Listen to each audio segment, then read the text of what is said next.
Hi everyone, Leon here. Welcome back to my channel where I share key learning from books to help you achieve more in less time. So let's dive right in to the book of the week. This book is The 7 Habits of Highly Effective People by Stephen Covey. Have you heard of people who says, if only I have the money, the time, the skills, and so on, then I will surely be successful. The truth is, most successful people are not people who has the most resources. They are those who are the most resourceful. And resourceful people are people who are interdependent. They know that the power of one is limited, whereas the power of a collective is unlimited. The essence of the 7 habits of highly effective people is thus to bring us from a dependent to independent and then to the state of interdependence. The first 3 habits will bring us private victories, as it focuses on self-mastery. This will develop us from the state of being dependent to independent. The next 3 habits will bring us public victories, as it focuses on teamwork, cooperation, and communication. This will develop us from the state of being independent to interdependent. The final habit is the principle of continuous improvement, where we experience growth and progress. Let us now take a look at this scenario. Peter and John both participated in a tennis competition. Both lost to their competitors. Peter reacted with unhappiness and blames it on being unlucky, whereas John decided to seek feedback on his performance so he can improve on his game. The same event happened to both, but resulted in 2 different outcomes. This tells us that we have the freedom to choose our response regardless of the situation.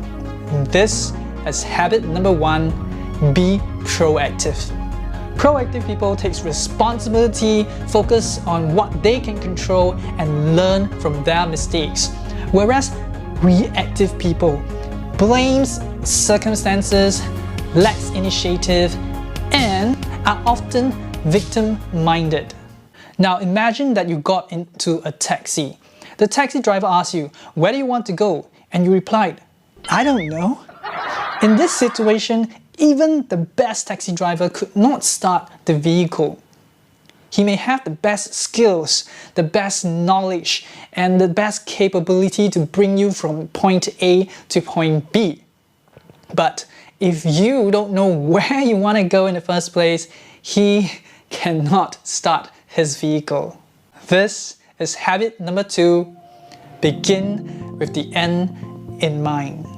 You must first have a clear understanding of where you are, where you want to go, what you want to achieve, who you want to be, before you know how you're going to get there. Habit number 3 is to put first things first. So what are the things to put first, right? Here is where Stephen Covey shares with us to prioritize important things over urgent things. Because urgent things are things that takes up most of our time and yet improve the quality of our lives the least.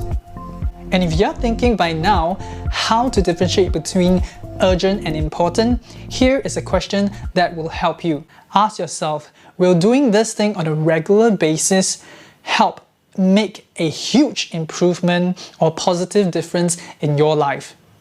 If it will, then it is important. Habit number 4 is think win-win. It's the mindset of mutual benefits and sees life as cooperative instead of competitive. It's not a compromise way, but something better. For example, if Jack and Jill wanted to eat an apple each and there's only one left, the compromise way is each taking half of the apple. To reach a win-win solution, they may need to dig deeper into why they want it. The solution may not be immediately obvious as it takes time, effort, and creativeness. If in the event that a win-win situation could not be achieved, then at least agree to disagree agreeably, which means no deal. However, do note that this no deal ends on a good footing instead of a bad footing. And that is where we can maintain a good relationship with the other party, because who knows what are the new possibilities that could happen in the future.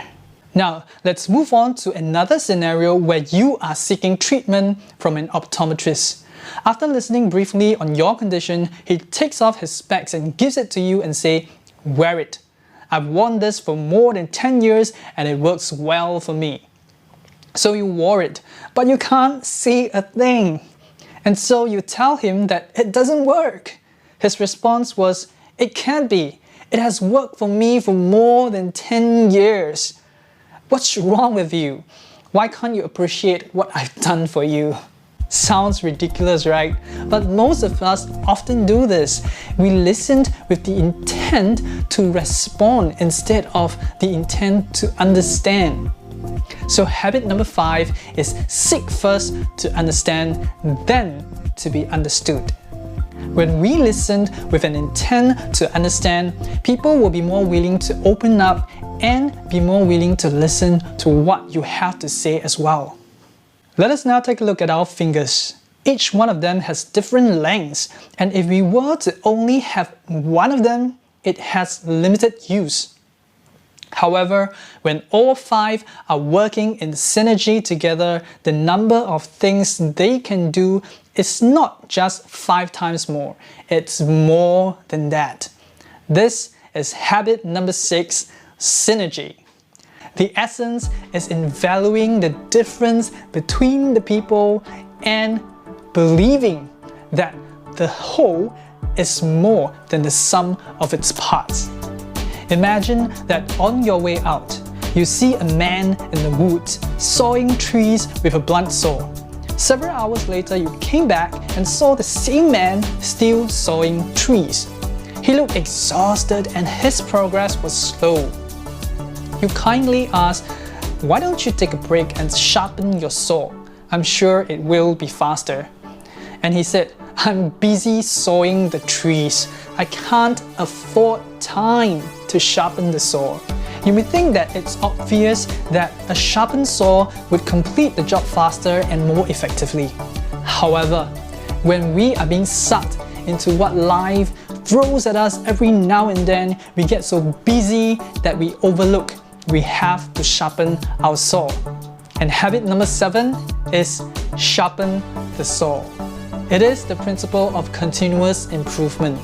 Take time to learn, commit, and do for each of the 6 habits in your life, and you will experience growth and progress effectively. These are the 7 habits of highly effective people that Stephen Covey shares with us in his book. I love to read and reread and of course apply these lessons into my life. And I hope it can inspire you to do the same as well. Because ultimately, the person who benefits the most is you when you apply learned knowledge. If you like this summary, hit the subscribe button and turn on your notification bell to be notified of my weekly learnings. And to get your free copy of the 1-page PDF summary, click the link below. And thank you for watching, wish you well, and see you in the next video.